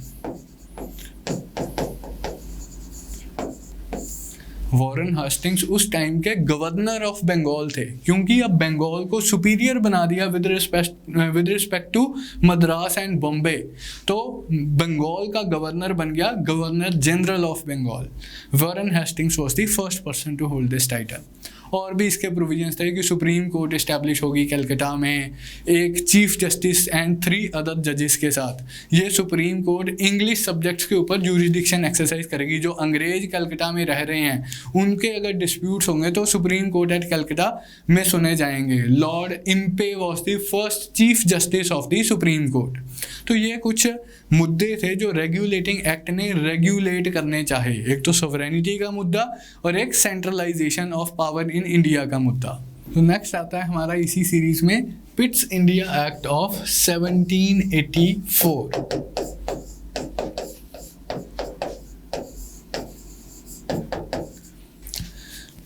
इस एक्ट में क्या था? अब एक बेसिक प्रॉब्लम जो 1773 के रेगुलेटिंग एक्ट ने नहीं सॉल्व की थी, उसने ये तो बता दिया कि सॉवरेनिटी ब्रिटिश क्राउन की है, लेकिन कोई एडमिनिस्ट्रेटिव चेंज नहीं इंट्रोड्यूस की। अभी भी जैसे कंपनी पहले एडमिनिस्टर हो रही थी वैसे ही कंपनी बाद में एडमिनिस्टर हो रही थी। अभी भी कंपनी की टेरिटरीज इन इंडिया को कंपनी के headquarters in London he control कर रहे थे। ब्रिटिश सरकार का कोई कंट्रोल नहीं था, बस उन्होंने स्टेटमेंट्स ही दे दी कि ब्रिटिश क्राउन का भी सॉवरेनिटी ब्रिटिश क्राउन की है, लेकिन कंपनी ऑपरेट कर ले। तो इस चीज़ को पिट्स इंडिया एक्ट में डिफाइन करने की कोशिश की गई। कंपनी की एक्टिविटीज़ को 2 पार्ट्स में डिवाइड कर दिया। एक तो political activities of the company है, एक commercial activities of the company है। अब तक कंपनी के पास सिर्फ इकोनॉमिक पावर थी, इकोनॉमिक राइट्स थे कि वो इंडिया जाके ट्रेड कर सकती है। तो as far as the economic aspects of East India Company were concern, उसको मैनेज करने का जो 1600 से शुरू से सिस्टम चला आ रहा है वो सिस्टम वैसे ही चलता रहेगा जी। कंपनी का एक कोर्ट ऑफ डायरेक्टर्स कंपनी को गवर्न करेगा, होता है बोर्ड ऑफ डायरेक्टर्स की मीटिंग है आज। तो कंपनी का एक कोर्ट ऑफ डायरेक्टर्स एग्जिस्ट करता था जो कंपनी की एक्टिविटीज़ को कंट्रोल करता था, लंदन में भी एंड इंडिया में भी। सबसे बड़ी अथॉरिटी ये थी। ये कहते हैं कि इकोनॉमिक एक्टिविटीज़ में तो तुम अपना तामझाम वैसे ही चलाते रहो जैसे तुम आज तक चलाते आए हो, लेकिन as far as your political functions are concern, political functions तो तुम ब्रिटिश क्राउन के बिहाफ पे परफॉर्म कर रहे हो, तो उसके लिए हम एक नई बॉडी क्रिएट करेंगे, बोर्ड ऑफ कंट्रोल। BCCI बना दिया इन्होंने, बोर्ड ऑफ कंट्रोल। इस बोर्ड ऑफ कंट्रोल में 2 कैबिनेट मेंबर्स बैठेंगे, ब्रिटिश कैबिनेट के मेंबर्स बैठेंगे, कैबिनेट मंत्री बैठेंगे। 6 मेंबर्स का बोर्ड होगा जिसमें से 2 मेंबर्स ब्रिटिश कैबिनेट का पार्ट होंगे। तो पॉलिटिकल एक्टिविटीज़ जो होंगी ईस्ट इंडिया कंपनी की इंडिया में, उसे कौन रेगुलेट करेगा? बोर्ड ऑफ कंट्रोल, क्योंकि उसमें कैबिनेट मंत्री बैठे हुए हैं तो पार्लियामेंट रेगुलेट करेगी उनकी एक्टिविटीज़ को। तो ये चेंज इंट्रोड्यूस किया पिट्स इंडिया एक्ट ने, ठीक है जी। अब इसमें नेक्स्ट चेंज क्या आया? काफ़ी टाइम तक यही सिस्टम चलता रहा। नेक्स्ट चेंज आता है चार्टर एक्ट ऑफ 1833 में। इसके बाद ना काफ़ी सारे चार्टर एक्ट्स आए हैं 1784 के बाद, क्योंकि 1773 में जब कंपनी को बोला था कि चलो आप अपनी पॉलिटिकल एक्टिविटीज़ करते रहो, इकोनॉमिक एक्टिविटीज़ चलाते रहो, लेकिन सॉवरेनिटी ब्रिटिश क्राउन की है, उस टाइम पे एक ऊपर स्टार लगा दिया था, terms and conditions apply. Terms and condition में था कि 20 साल के लिए हम तुम्हारी ये प्रिविलेज एक्सटेंड कर रहे हैं, 20 साल बाद दोबारा हमसे परमिशन लेनी पड़ेगी। 20 साल ख़त्म होते हैं 1793 में, तो उस टाइम पे एक चार्टर एक्ट आता है 1793 का चार्टर एक्ट। उसमें ऐसा कोई बड़ी मेजर चेंज नहीं होती है। वो कंपनी को बोलते हैं कि चलो राज करो तुम हमारे, एंजॉय करो तुम हमारे राज में, 20 साल की तुम्हें परमिशन और देते हैं, जितना ट्रेड करना है कर लो, जितना राज चलाना है चला लो, टेंशन की कोई बात नहीं है, 20 साल तक। वो 20 साल ख़त्म होंगे 1813 में। 1813 में एक और चार्टर एक्ट आता है, इसमें भी इसमें फिर से परमिशन लेनी पड़ेगी आपको 20 साल बाद। तो यहाँ अब ब्रिटिश पार्लियामेंट क्या बोलती है? 1813 के चार्टर एक्ट की एक बहुत इंपॉर्टेंट बात है जो आप लोग याद रखोगे। पहले भी मैं जिक्र कर चुका हूँ इस बात का कि 1 lakh rupees were to be spent on education. एक तो ये प्रोविज़न आया। दूसरा उससे भी इम्पोर्टेंट प्रोविज़न क्या था कि कंपनी की monopoly of eastern trade abolish कर दी गई। 1813 के चार्टर एक्ट के जो 2 प्रोविजंस थे, एक तो कंपनी 1 लाख रुपया एजुकेशन के ऊपर स्पेंड करेगी, वो सारा हम चीज़ें ऑलरेडी कवर कर चुके हैं। दूसरी जो बहुत इंपॉर्टेंट चीज़ थी वो थी कि आज तक जब से कंपनी फॉर्म हुई है 1600 से लेके 1813 तक सिर्फ और सिर्फ ईस्ट इंडिया कंपनी के पास इंग्लैंड में अथॉरिटी थी कि इंडिया जाके ट्रेड कर सकती है। अब इस सिस्टम में आएगा चेंज। 1813 का चार्टर एक्ट कहता है नहीं, ईस्ट इंडिया कंपनी के पास कोई मोनोपोली नहीं है, जिसका दिल करेगा, जिस इंग्लिश मैन का दिल करेगा वो इंडिया जाके ट्रेड कर सकता है, जिस इंग्लिश कंपनी का दिल करेगा वो इंडिया जाके ट्रेड कर सकता है। इसका कारण क्या है कि ये पॉलिसी में चेंज क्यों आया, ये आप लोग पढ़ चुके हो, क्योंकि इस टाइम के अराउंड इंग्लैंड में इंडस्ट्रियल रेवोल्यूशन आ चुका है। अब इंग्लैंड को इंडिया से खरीदी हुई टेक्सटाइल्स की ज़रूरत नहीं है। अब इंग्लैंड को ज़रूरत है कि इंग्लैंड की जो टेक्सटाइल्स है वो इंडिया जाके बेची जाएं। अब डिफरेंट कंपनीज़ है जो इंग्लैंड में टेक्सटाइल्स बना रही हैं, इंडस्ट्रियल कपड़े बना रही हैं, उन कंपनीज़ को राइट दिए कि आप भी इंडिया जाके अपने कपड़े बेच सकते हो, आप भी इंडिया जाके अपने प्रोडक्ट्स बेच सकते हो। तो ये मोनोपोली ख़त्म कर दी गई by the charter act of 1813। इसमें 2 एक्सेप्शंस आप लोग याद रखोगे। ईस्ट इंडिया कंपनी को बोला, ईस्ट इंडिया कंपनी कहती है क्या नॉनसेंस है, हम इतने टाइम से तुम्हें इतना फ़ायदा पहुंचा रहे हैं, हमारी कोई इज्जत ही नहीं है, हमारे कोई इकोनॉमिक इंटरेस्ट भी प्रोटेक्ट कर लो। तो कहते हैं कि कोई बात नहीं, तुम्हारे इकोनॉमिक इंटरेस्ट प्रोटेक्ट करने के लिए हम 2 एक्सेप्शंस इंट्रोड्यूस कर सकते हैं। एक तो ट्रेड इन टी, चाय में जो ट्रेड होगा उसमें आज की डेट में भी 1813 के चार्टर एक्ट के बाद भी ईस्ट इंडिया कंपनी की मोनोपोली चलती रहेगी। दूसरा, चाइना के साथ अगर कोई ट्रेड करना है तो उसमें भी 1813 के बाद ईस्ट इंडिया कंपनी की मोनोपोली चलती रहेगी।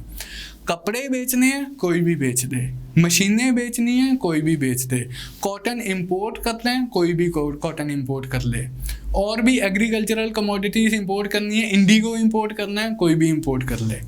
सब चीज़ों में फ्री ट्रेड अलाउड है एक्सेप्ट 2 चीज़ें, एक ट्रेड इन टी और एक ट्रेड विद चाइना। तो ये 1813 का चार्टर एक्ट है। नेक्स्ट इसके बाद जो चार्टर एक्ट आया that was the charter act of 1833। इस चार्टर एक्ट ने भी बहुत इंपॉर्टेंट चेंज किया as far as the governing structure of India was concern. अभी तक हमने देखा है कि इंडिया में सबसे सीनियर बंदा कौन था, governor general of Bengal, who was superior to governor of Bombay and governor of Madras. अब क्योंकि पूरा इंडिया इन्होंने अपने कब्जे में ले लिया by 1833 except for Sindh and Punjab, तो अब इसका नॉमेनक्लेचर चेंज कर देते हैं। कह रहे कि गवर्नर जनरल ऑफ बंगाल शोभा सा नहीं देता, उसका टाइटल चेंज करके हम रखते हैं ये governor general of India. So who was the first person to hold this title of governor general of India? उस टाइम पे जो गवर्नर जनरल ऑफ बंगाल थे उनका नाम था विलियम बेंटिंक। तो William Bentinck was the first governor general of India. Governor general of Bengal Warren Hasting, governor general of India William Bentinck. याद रखोगे, पेपर के पॉइंट ऑफ व्यू से इंपॉर्टेंट इन्फॉर्मेशन है सारी ये। फिर 1833 में एक और जो चेंज आई ऑलरेडी आप लोगों ने की हुई है कि एक लॉ मेंबर इंट्रोड्यूस किया गया। गवर्नर जनरल के पास शुरू से ही एक एग्जीक्यूटिव काउंसिल होती थी।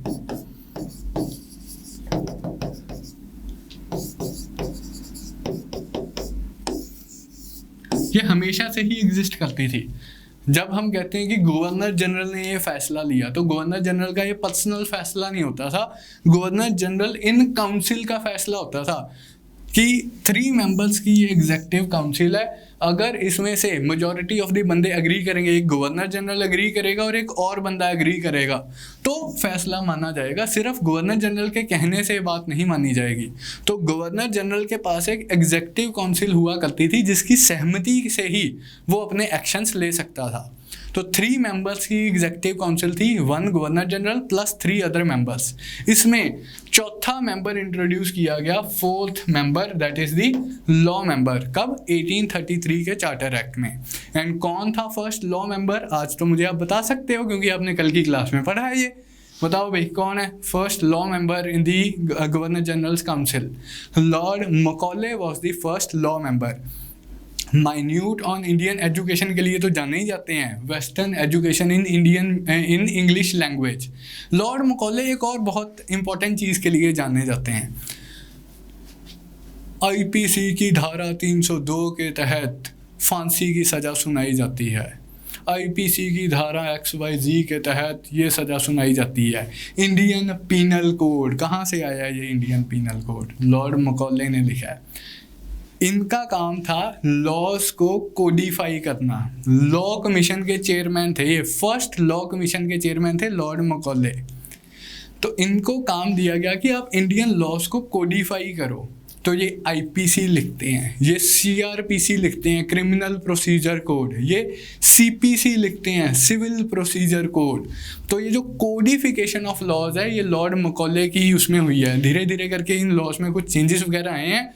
आईपीसी लेकिन वही हमारा 1860s वाला ही चल रहा है जो पुराना है, 1859 या 60 में आया था। तो ये था चार्टर एक्ट ऑफ 1833। नेक्स्ट जो इसके बाद चार्टर एक्ट आता है वो है 1853 का चार्टर एक्ट। अच्छा हाँ, 33 के चार्टर एक्ट में एक और इकोनॉमिक चेंज क्या हुई? 13 में इकोनॉमिक चेंज क्या हुई थी कि कंपनी की मोनोपोली छीन ली गई except for 2 commodities, China trade and T trade. यहाँ वो भी चलती बनी कि आज की डेट में 1833 onwards complete free trade with India is allowed. जिसने जिस कमोडिटी में जहाँ जैसा ट्रेड करना है वो कर सकता है after the charter act of 1833। What about the political territories? उसको कहते हैं कि वो 20 साल के लिए, 20 ईयर्स के लिए आप इंजॉय करो। 20 ईयर्स ख़त्म हुए 1833 के बाद 1853 में। 1853 में एक और चार्टर एक्ट आता है। यहाँ सबसे इंपॉर्टेंट बात क्या कही जाती है 1853 के चार्टर एक्ट में? ये कहते हैं कि कंपनी की जो पॉलिटिकल राइट्स इन इंडिया हैं वो एक्सटेंड तो किए जाते हैं लेकिन 20 साल के लिए नहीं, टिल क्राउन डिसाइड्स अदरवाइज। 1773 में इन्होंने 20 साल के लिए राइट्स दिए। 1793 में एक्ट आया। 1793 में 20 साल के लिए राइट्स दिए, 1813 में एक्ट आया। 1813 में 20 साल के लिए राइट्स दिए, 1833 में एक्ट आया। 1833 में 20 साल के लिए राइट्स दिए, 1853 में एक्ट आया, 1853 में 20 साल के लिए राइट्स ही नहीं दिए। ये कहते हैं कि कंपनी में enjoy the territories till parliament decides otherwise. Parliament का दिल करेगा तो हम सिस्टम चेंज कर देंगे। एंड रिवोल्ट ऑफ 1857 के बाद ये सारा सिस्टम ही चेंज कर दिया गया। वही हम स्टडी करना चाहते हैं, उसी की बैकग्राउंड हम ट्रेस कर रहे हैं। तो power of the company extended until parliament provides otherwise. फिर एक इम्पॉर्टेंट जो फैक्ट है, फैक्चुअल इन्फॉर्मेशन है इसके साथ एसोसिएटेड, आप याद रखोगे, आपका जो ओपन कॉम्पिटिटिव एग्जाम का सिस्टम है, आईएएस का एग्जाम है, ये 1853 में स्टार्ट हुआ है। इंडियन सिविल सर्विसेज में एंट्री के लिए एक कॉम्पिटिटिव एग्जाम ऑर्गेनाइज करवाया जाएगा लंदन में इंग्लिश भाषा में। जो उस एग्ज़ाम में टॉप करेगा उसे इंडिया में इंडियन सिविल सर्विसेज में नौकरी करने के लिए भेजा जाएगा। कंपनी की जो अपनी मर्जी चल रही है कि यार चल मैं अपने भतीजे को भेज देता हूँ, मेरे फ्रेंड को भेज देता हूँ, मेरे फ्रेंड के बेटे को भेज देता हूँ, मेरी सहेली को भेज देता हूँ, ये जो सिस्टम चला जा रहा है, तो ये सिस्टम सारा पेट्रोनेज वाला सिस्टम बंद कर दिया गया, कंपटीशन वाला सिस्टम इंट्रोड्यूस कर दिया गया 1853 के चार्टर एक्ट के साथ। तो ये थी अब तक की governing position, governing situation in India, constitutional position in India. इसमें क्या चेंजेस आए आओ हम स्टडी करते हैं। हाँ जी, तो now we will be studying the consequences of the revolt in various dimensions. तो वन बाय वन हम इन्हें स्टडी करते हैं। As far as the governing structure of India is concern, इसमें क्या चेंज आया? सबसे जो इम्पोर्टेंट चेंज आया वो इंट्रोड्यूस होता है by the government of India act 1858। एक सेकेंड भाई, गवर्नमेंट ऑफ इंडिया एक्ट 1858, इसे act for better governance in India भी बोलते हैं, act for good governance of India भी बोलते हैं। ये एक्ट क्या बोलता है? कहती हमने ईस्ट इंडिया कंपनी को बहुत झेल लिया, 20-20 साल के लिए हम एक्सटेंड कर रहे थे इसकी पावर्स को। 1853 में जो हमने लास्ट एक्ट इंट्रोड्यूस किया था उसमें हमने बोला था कि हमारा दिल करेगा तो हम एक्सटेंड कर देंगे, हमारा दिल करेगा तो हम तुम्हें तुम्हारा बोरिया बिस्तरा भी पैक कर देंगे। तो अब 1857 की रिवोल्ट के बाद जब एक्ट फॉर गुड गवर्नेंस आता है, सबसे पहला काम तो यही करते हैं कि ईस्ट इंडिया कंपनी का बोरिया बिस्तरा पैक करते हैं। Winding up of East India Company and India coming under direct crown rule, पहली चेंज इंट्रोड्यूस हुई। Now crown assumes the responsibility for governing the Indian Empire। पहले क्राउन ने ये तो बोल दिया था कि जो इंडिया का एम्पायर है उसके ऊपर सोवरेनिटी हमारी है, ब्रिटिश पार्लियामेंट की है, ब्रिटिश क्राउन की है, लेकिन ये जो सोवरेनिटी है क्राउन के बिहाफ पे ईस्ट इंडिया कंपनी एक्सरसाइज कर रही थी। अब क्राउन कहता है कि हम ये रिस्पॉन्सिबिलिटी खुद निभाएंगे। तो India came under the direct crown rule. तो पहले 100 साल कंपनी रूल के, अगले 90 साल क्राउन रूल के। फिर गवर्निंग स्ट्रक्चर, अभी तक क्या गवर्निंग स्ट्रक्चर चल रहा है कि एक ईस्ट इंडिया कंपनी है, ईस्ट इंडिया कंपनी का एक कोर्ट ऑफ डायरेक्टर्स है। कोर्ट ऑफ डायरेक्टर्स का क्या काम है?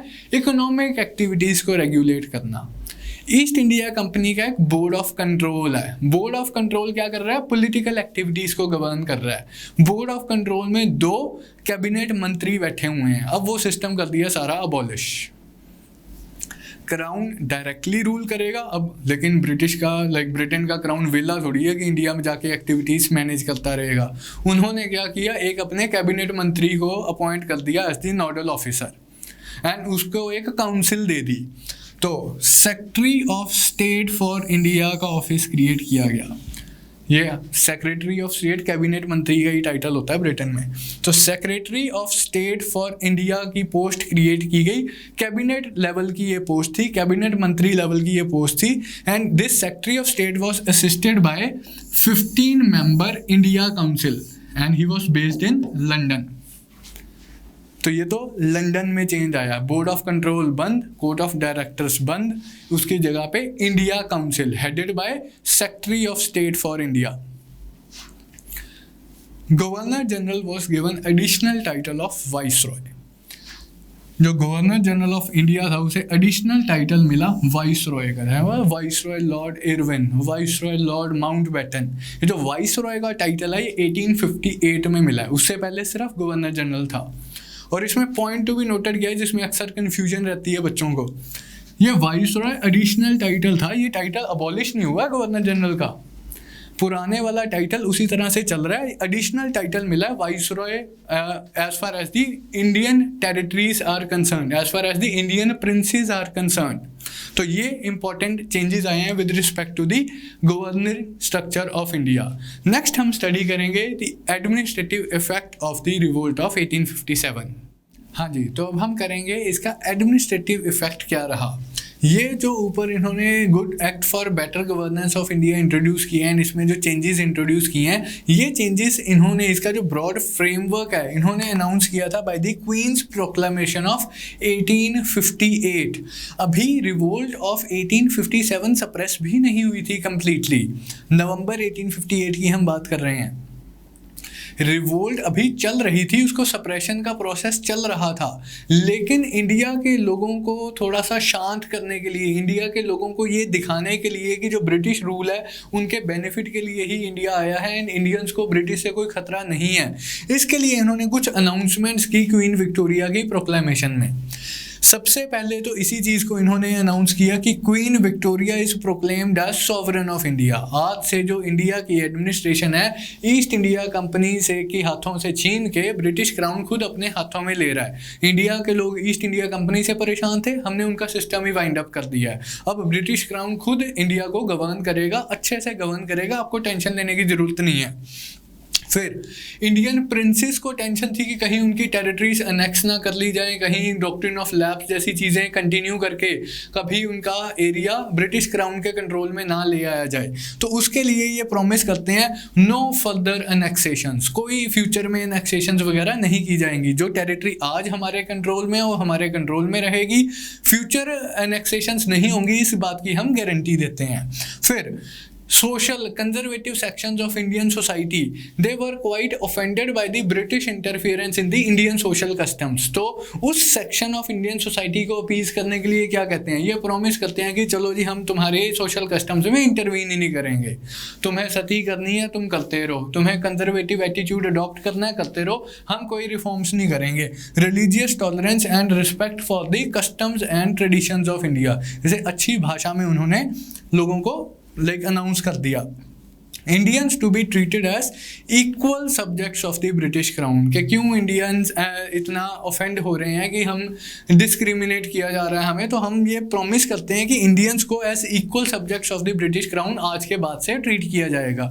तो इन प्रोमिस का ऑब्जेक्टिव क्या था, ताकि जो रिवोल्ट ऑफ 1857 अभी चल रही है 1858 तक, अल्टीमेटली 1859 में सप्रेस हुई है अवध वाले रीजन में, झांसी एंड ग्वालियर वाले रीजन को अगर हम कंप्लीटली देखें, तो ये जो रिवोल्ट चल रही है इनमें इंडियन सेक्शन और इंडियन पॉपुलेशन को कन्विंस किया जाए कि अब तो ब्रिटिश रूल उनके बेनिफिट के लिए ही एग्जिस्ट कर रहा है, उनको ब्रिटिश से कोई खतरा नहीं है। तो उस चीज़ को अनाउंस किया क्वींस प्रोक्लेमेशन ने। नेक्स्ट, कॉन्स्टिट्यूशनल पोजीशन किस तरह से चेंज हुई। As far as the constitutional position is concerned, आपको इससे पहले वाली सिचुएशन पता है कि एक governor general of India exist करता है, गवर्नर जनरल ऑफ इंडिया की एक एग्जीक्यूटिव काउंसिल एग्जिस्ट करती है जिसमें पहले 3 मेंबर्स थे, फिर 1833 में एक 4th लॉ मेंबर ऐड किया गया।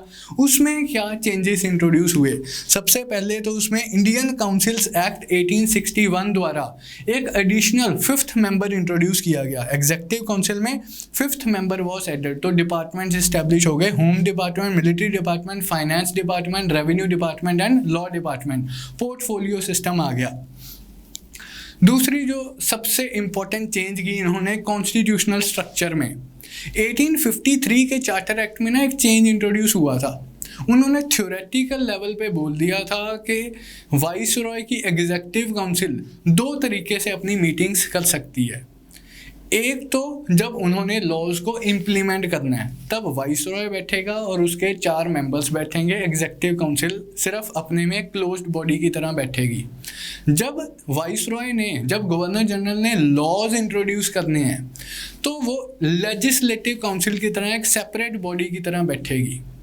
अब जब ये लेजिस्लेटिव काउंसिल की तरह बैठेगी तो ये जो काउंसिल है इसमें कुछ एडिशनल मेंबर्स भी बैठेंगे, ऑफिशियल मेंबर्स भी बैठेंगे। कौन एडिशनल मेंबर्स बैठेंगे, जैसे कलकत्ता वाली जो सुप्रीम कोर्ट है उसका चीफ जस्टिस यहाँ इसकी मीटिंग्स में बैठने की अथॉरिटी रखता है। Commander in chief of British army in India वो इसकी मीटिंग्स में बैठने की अथॉरिटी रखता है। कब? जब ये एज अ लेजिस्लेटिव काउंसिल बैठ रही है। जब एज अ एग्जेक्टिव बॉडी बैठती है तब वाइसरॉय और उसके जो 4 बंदे हैं वो बैठते हैं।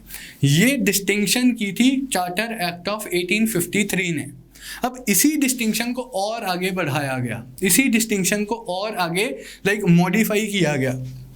इंडियन लेजिस्लेटिव काउंसिल में क्या चेंजेस आए कि जो ऑफिशियल मेंबर्स थे उनके साथ साथ गवर्नर जनरल कुछ एडिशनल नॉन ऑफिशियल मेंबर्स भी इंट्रोड्यूस कर सकता था। नॉन ऑफिशियल मेंबर्स यानी कि वो मेंबर्स जो सरकारी पोजीशन नहीं ऑक्यूपाई करते थे, कमांडर इन चीफ नहीं, सुप्रीम कोर्ट का चीफ जस्टिस नहीं, मतलब वो बंदे जो otherwise non official position occupy कर रहे हैं उनको अथॉरिटी मिली कि वो काउंसिल में आके बैठ सकते हैं। जैसे इसी प्रोविजन के तहत Maharaja of Patiala, Raja of Banaras, sir Dinkar Rao ऐसे इंडियंस को इन्होंने को ऑप्ट किया ताकि वो इंडियन काउंसिल में आके बैठें, लेजिस्लेटिव काउंसिल में आके बैठें एंड हमें इंडियंस के व्यूज़ के बारे में, ओपिनियंस के बारे में पता चलता रहे। अब आप बताओ भाई, अगर किसी सरकार को इंडियन लोगों के बारे में उस पॉइंट ऑफ व्यू से सोच के मुझे बताना कि अगर एक सरकार को उस टाइम के लोगों के व्यूज़ के बारे में जानना है, पॉलिटिकल एस्पिरेशंस के बारे में जानना है, उनकी लाइक्स एंड डिसलाइक्स के बारे में जानना है, तो क्या महाराजा ऑफ पटियाला को रिप्रेजेंटेशन देके आम लोगों के बारे में पता लगेगा सरकार को? बिल्कुल नहीं लगेगा। उस टाइम के राजा तो वैसे ही बॉदर नहीं करते थे कि आम जनता क्या कर रही है। इन्होंने राजाओं को एरिस्टोक्रेटिक एलिमेंट्स को ऑप्ट कर लिया, एरिस्टोक्रेटिक एलिमेंट्स को इंडियन लेजिस्लेटिव काउंसिल में बिठा दिया।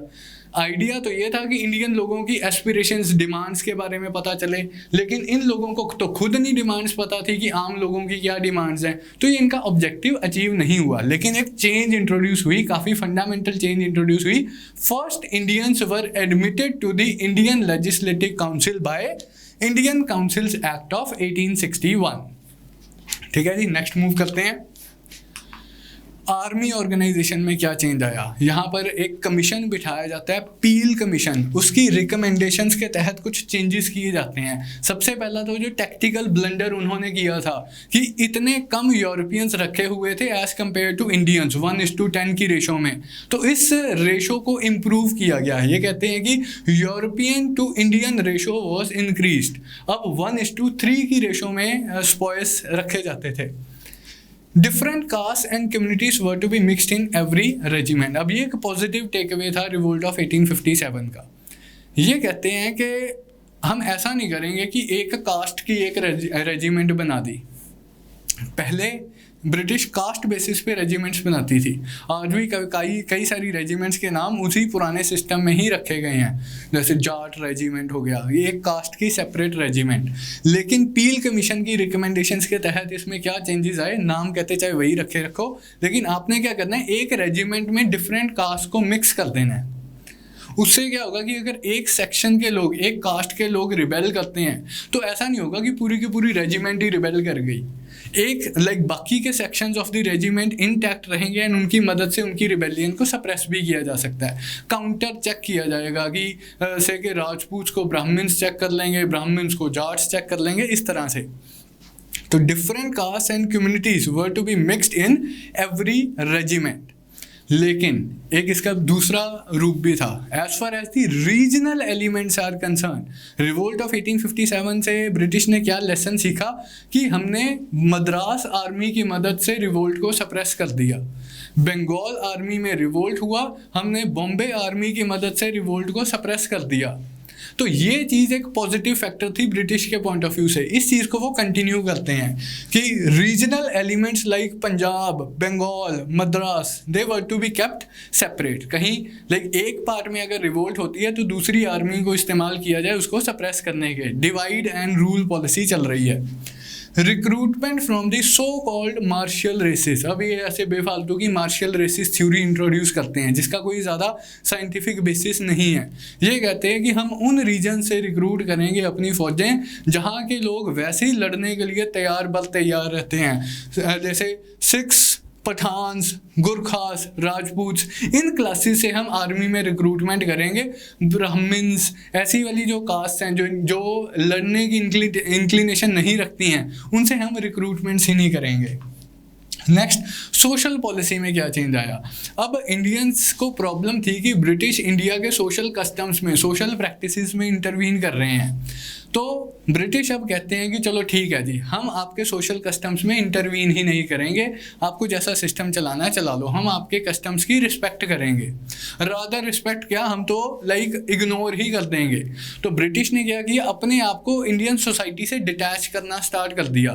रेशियल सेग्रीगेशन, रेशियल डिस्क्रिमिनेशन और ज़्यादा एग्रीवेट होगी कि तुम यार इन्फीरियर लोग हो, तुमसे बात करना ही बेकार है, तुम इम्प्रूव हो ही नहीं सकते हो, हमारी बेटर सोसाइटी, हम तुमसे अलग ही रहेंगे, हम तुमसे अलग भी हैं, हम तुमसे सुपीरियर भी हैं। तो रेशियल सेग्रीगेशन इंक्रीज हो गई, रेशियल अलूफनेस इंक्रीज हो गई।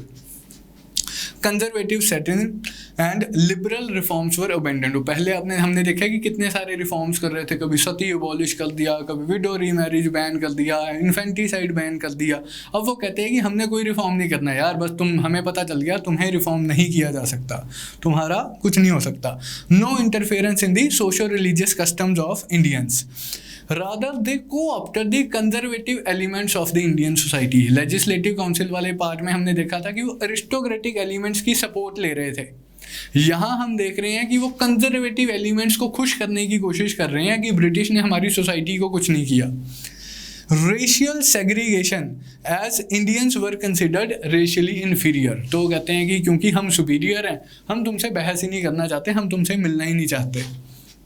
लास्ट इसमें इसका लार्जर सिग्निफिकेंस क्या था, पर्टिकुलरली जो इन्होंने सोशल पॉलिसी अडॉप्ट की एंड रिवोल्ट ऑफ 1857 का लार्जर सिग्निफिकेंस।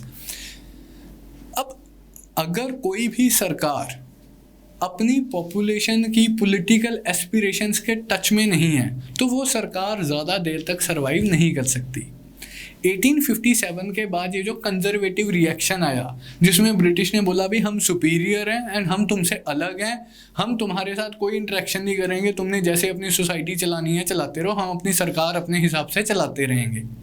इसकी वजह से क्या हुआ कि वो जो एक हमारी सोसाइटी में एजुकेटेड मिडिल क्लासेस का राइज हो रहा था because of the western education, because of the English language, वो जो एजुकेटेड मिडिल क्लास थी उसकी एस्पिरेशंस अचीव नहीं हुई। वो जो चाहते थे वो सरकार को पता ही नहीं लग पाया। तो ये जो एजुकेटेड मिडिल क्लासेस की फ्रस्ट्रेशन थी कि भाई हम भी तो उतने ही कैपेबल हैं, हमने भी वही पढ़ाई की है जो तुमने पढ़ाई की है, तो हमारे पास राइट्स क्यों नहीं है। वैसे तो तुम अपनी कंट्री में, हमारी किताबों में तुमने सिलेबस में भी इंट्रोड्यूस कर दिया जी इक्वालिटी होनी चाहिए, हमें इक्वालिटी नज़र क्यों नहीं आ रही है सोसाइटी में। तुमने बातें की हैं जी नेशनलिज्म की, इंडिया में नेशनलिज्म कहाँ है। तो ये जो एजुकेटेड इंडियन क्लासेस थी ये फ्रस्ट्रेट हो रही थी सरकारी एक्शंस थे, लेकिन सरकार अपनी अलूफनेस में बैठी हुई है कि हमें कोई लेना देना नहीं है इंडियन सोसाइटी से। तो ये जो डिटैचमेंट थी, इसी डिटैचमेंट से राइज हुआ मॉडर्न इंडियन नेशनलिज्म का। एजुकेटेड इंडियन क्लासेस ने वही जो अपने सिलेबस में पढ़ाई, स्कूल के सिलेबस में कॉन्सेप्ट सीखे थे, उन्हीं कॉन्सेप्ट्स को इम्प्लीमेंट करना स्टार्ट कर दिया, एक दूसरे के साथ इंटरेक्शन करनी से स्टार्ट कर दी, अपने आप को एक सिंगल पॉलिटिकल कम्युनिटी का पार्ट समझना स्टार्ट कर दिया। मद्रासीज़ को, बंगालीज़ को, पंजाबीज़ को, मराठीज़ को, different sections of Indian society एक दूसरे के साथ इंटरेक्ट करते हैं एंड इसी इंटरेक्शन से बर्थ होता है इंडियन नेशनलिज्म का, मॉडर्न इंडियन नेशनलिज्म का। तो ये इसका लार्जर सिग्निफिकेंस है। बाकी इसने एज अ इंस्पिरेशन तो सर्व किया ही है कि आने वाली जो जनरेशन्स हैं वो रिवोल्ट के लीडर से इंस्पायर होंगी एंड ब्रिटिश को अपोज करेंगी। तो ये इसका लार्जर लॉन्ग टर्म सिग्निफिकेंस है। This conservative reaction made the empire autocratic. सबसे पहले तो उसने क्या किया, इस कंजर्वेटिज्म से क्या हुआ, British empire, British administration autocratic बन गई, अपनी मर्जी से, विम्स एंड फैंसीज पे चल रही है। But it also made the empire more vulnerable to what, vulnerable to opposition, vulnerable to change, vulnerable to overthrow। क्यों? Because it denied the aspirations of educated Indians। कि तुम्हारा जो बोल रहे हो तुम जो अनाउंस कर रहे हो क्वीन विक्टोरिया की प्रोक्लेमेशन में, तुमने जो हमारे सिलेबस में इंट्रोड्यूस किया है वो एक अलग दुनिया है। प्रैक्टिकली हमारी ज़िंदगी में एक अलग ही दुनिया चल रही है, एक अलग ही सिस्टम चल रहा है। And it denied the aspirations of educated Indians. From this frustration of the educated middle class arose the modern Indian nationalism, Indian National Congress का बर्थ होगा।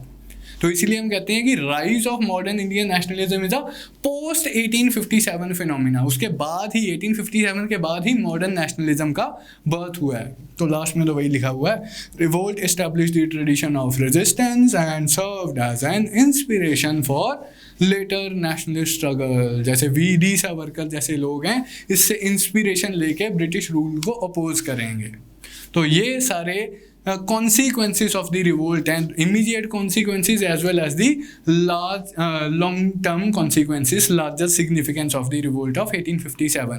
तो इसके साथ हमारा ये complete टॉपिक का सारा टॉपिक complete होता है। रिवोल्ट ऑफ 1857 हमने इसके कॉजेज देखे, इसका कोर्स देखा, इसकी नेचर के ऊपर डिबेट की एंड लास्ट में हमने इसके कॉन्सिक्वेंसेस कवर किए। काफ़ी इंपॉर्टेंट क्वेश्चन है, आपके एग्जाम में काफ़ी क्वेश्चंस बनते हैं इस वाले टॉपिक से, लेकिन थोड़ा सा फैक्चुअल पोर्शन है। बहुत सारी इन्फॉर्मेशन आपको याद रखनी पड़ेगी। काफ़ी सारे नाम हैं, इंडियन लीडर्स के नाम, जो ब्रिटिश ऑफिसर्स के नाम हैं, डिफरेंट रीजन्स के नाम हैं। तो ये इन्फॉर्मेशन सारी आपको याद रखनी है। एग्जाम में काफ़ी क्वेश्चंस बनते हैं इस वाले पोर्शन से। तो I hope you would have enjoyed this lecture. That's all from my side. Thank you.